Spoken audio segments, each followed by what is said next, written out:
Have you ever woken up to find your world shifted without a single warning? The day I found out my husband sold our home, I remember the morning vividly. I was sipping my coffee, scrolling through my phone, when a text from a real estate agent popped up. It wasn't a normal text. It was titled, "Regarding the property you rented at 45 Maple Street." I froze. My eyes darted across the message, rereading it over and over, as if reading it slower would make it untrue. But no, my husband had sold the house I had been living in, renting from him, day after day, without so much as a hint. No conversation, no heads up, nothing. I sat down on the couch, feeling the floor give way beneath me. How could he do this? I had poured my energy, my time, and even my money into this home.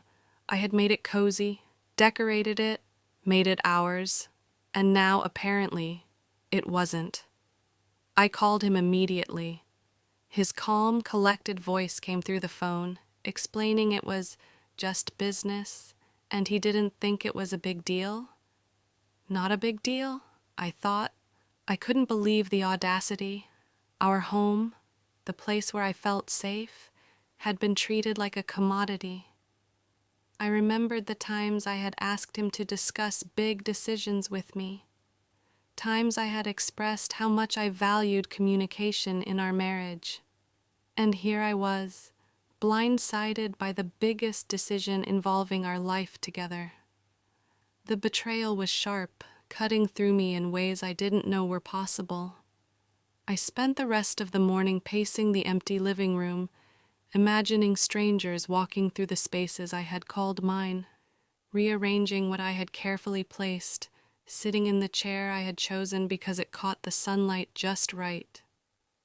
My heart ached in a way I couldn't explain, and a quiet anger simmered beneath the surface.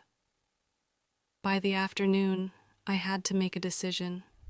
Do I confront him calmly and hope for an apology that may never come, or do I start reclaiming my independence?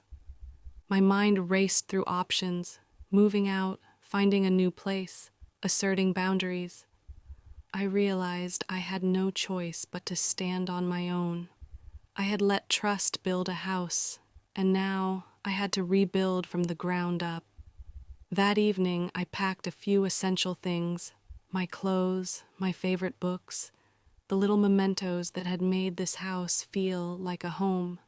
With every item I packed, I felt a strange mix of grief and empowerment. Grief for the life I thought we shared, empowerment for the life I now had the chance to reclaim.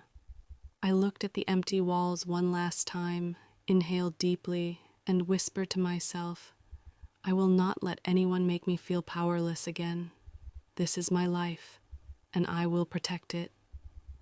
The house was gone, but I was not. And in that realization, I found the first spark of freedom. As the days passed, I began to see this betrayal not only as an ending, but as a beginning. I reached out to friends, revisited hobbies I had abandoned, and slowly built a space of my own. Even if it wasn't a house, it was a sense of belonging that no one could take away. And though the wound was still fresh, I understood something crucial. Trust is earned, not given, and my life would no longer be dictated by someone else's careless decisions.